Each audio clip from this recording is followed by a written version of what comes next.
Hello बच्चों, स्वागत है आपका हिंदी गुरुकुल के इस यूट्यूब प्लेटफॉर्म पर। कैसे हैं? मुझे उम्मीद है कि आप अच्छे होंगे और स्वस्थ भी होंगे और मस्त भी होंगे।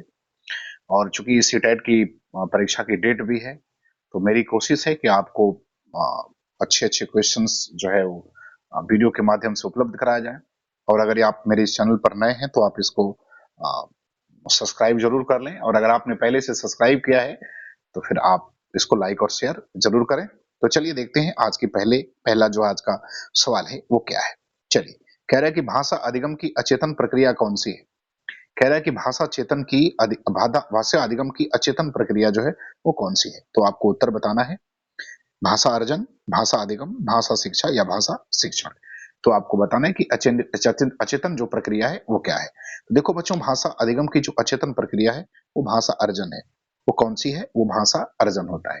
देखो, भाषा अधिगम की अचेतन प्रक्रिया जो है भाषा अर्जन है। यह कथन सत्य है। भाषा अर्जन एक अचेतन प्रक्रिया है क्योंकि इसमें बालक के सीखने की प्रक्रिया जो है वो व्याकरणिक जो नियम होते हैं उससे पूर्णतः अनभिज्ञ रहता है। और वह भाषा जो है अपने प्रथम भाषा को अर्जित करता है, और व्याकरण जो नियम होता है उससे पूर्णतः अनभिज्ञ रहता है।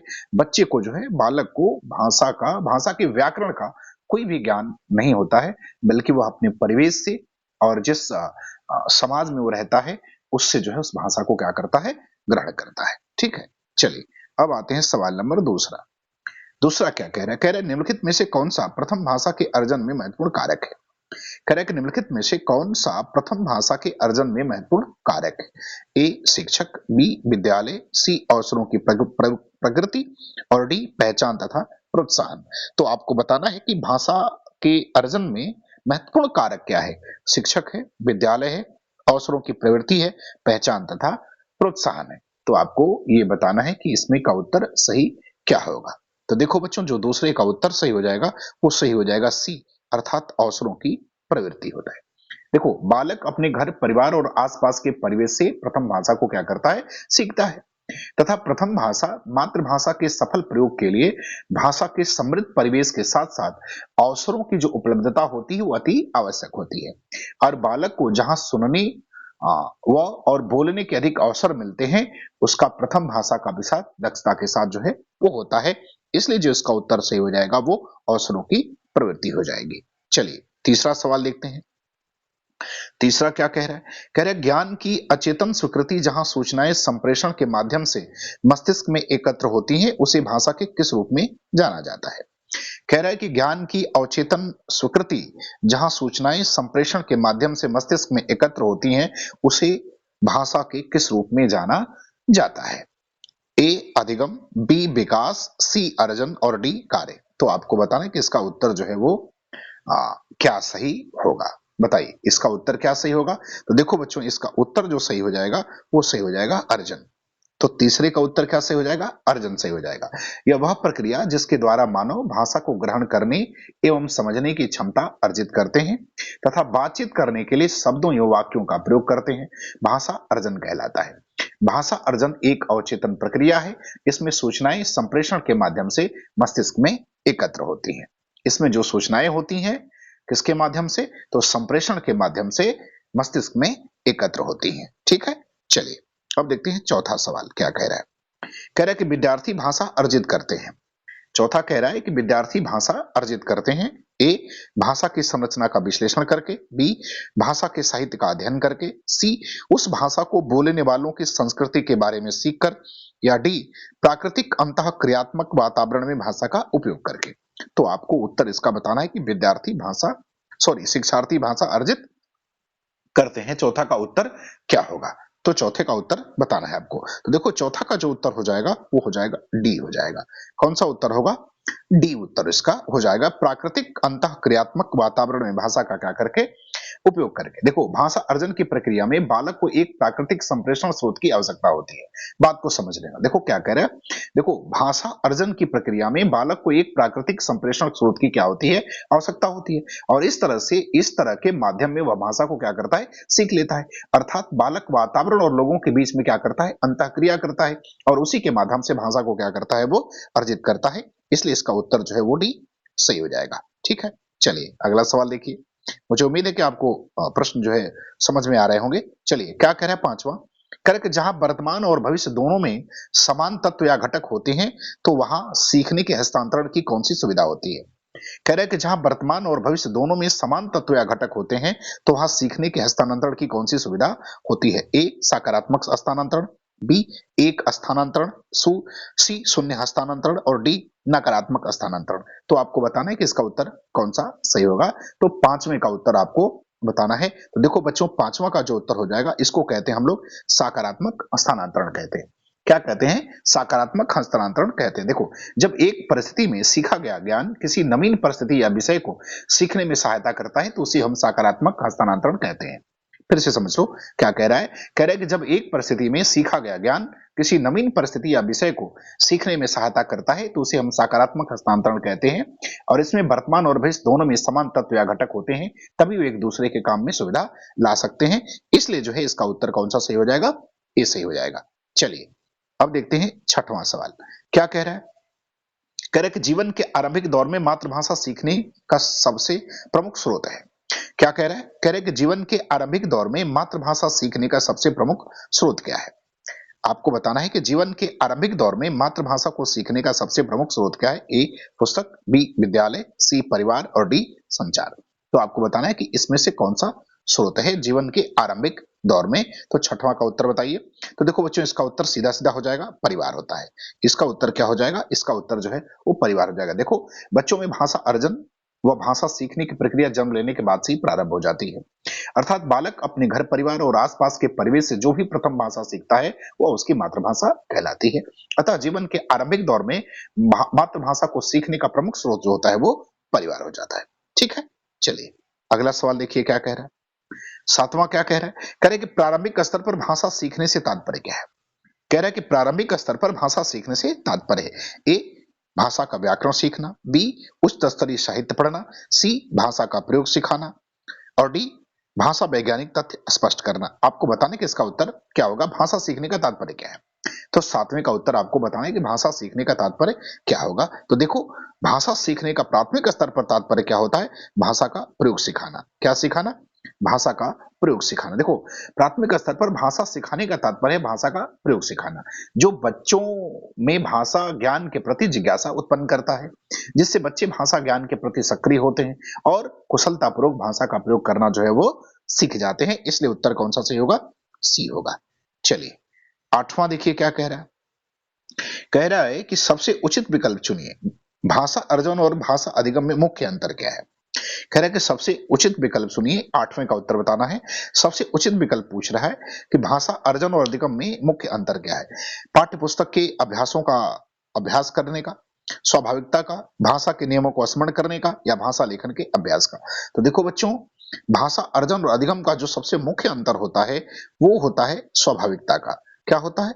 स्वाभाविकता का अंतर होता है। देखो, भाषा अर्जन की प्रक्रिया एक सहज, स्वाभाविक और अनौपचारिक प्रक्रिया है। भाषा अर्जन की प्रक्रिया एक सहज, स्वाभाविक और अनौपचारिक प्रक्रिया है, जबकि भाषा अधिगम प्रयासपूर्ण होता है। अतः मुख्य रूप से औपचारिक शिक्षण होता है। यह मुख्य रूप से औपचारिक शिक्षण होता है। अतः भाषा अर्जन और भाषा अधिगम में मुख्य अंतर स्वाभाविकता का होता है। तो मुझे उम्मीद है कि आपको यह बात समझ में आ गई होगी। चलिए अगला देखते हैं, नवा क्या कह रहा है। कह रहे कि भाषा अर्जन और भाषा अधिगम में अंतर का आधार नहीं है। कह रहा है कि भाषा अर्जन और भाषा अधिगम में अंतर का आधार नहीं है। नवा का उत्तर आपको बताना है कि नवा का उत्तर जो है वो क्या हो जाएगा। बताइए, भाषा अर्जन और भाषा अधिगम में अंतर का आधार नहीं है। नवा प्रश्न का उत्तर बताना है। देखो बच्चों, नवा जो प्रश्न हो जाएगा इसका उत्तर क्या हो जाएगा? तो इसका उत्तर हो जाएगा डी।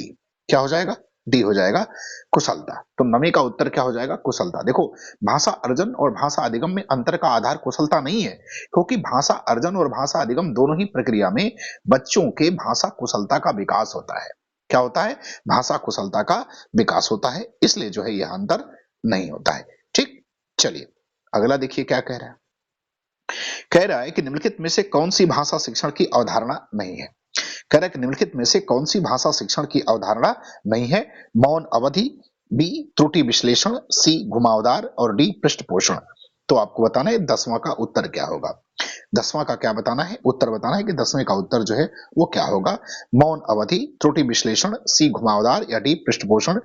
तो कौन सी भाषा शिक्षण की अवधारणा जो है वो नहीं है। देखो बच्चों 10वां का जो उत्तर सही हो जाएगा वो सी हो जाएगा, सी हो जाएगा। क्या हो जाएगा? सी हो जाएगा। देखो भाषा शिक्षण के दौरान सीखने वाली भाषा तथा शिक्षक की एक महत्वपूर्ण भूमिका होती है। भाषा शिक्षण के दौरान समझना पहले, भाषा शिक्षण के दौरान सीखने वाली भाषा और शिक्षक के बीच एक महत्वपूर्ण भूमिका होती है। इसी कारण से भाषा शिक्षण हमेशा सरल व सटीक होना चाहिए।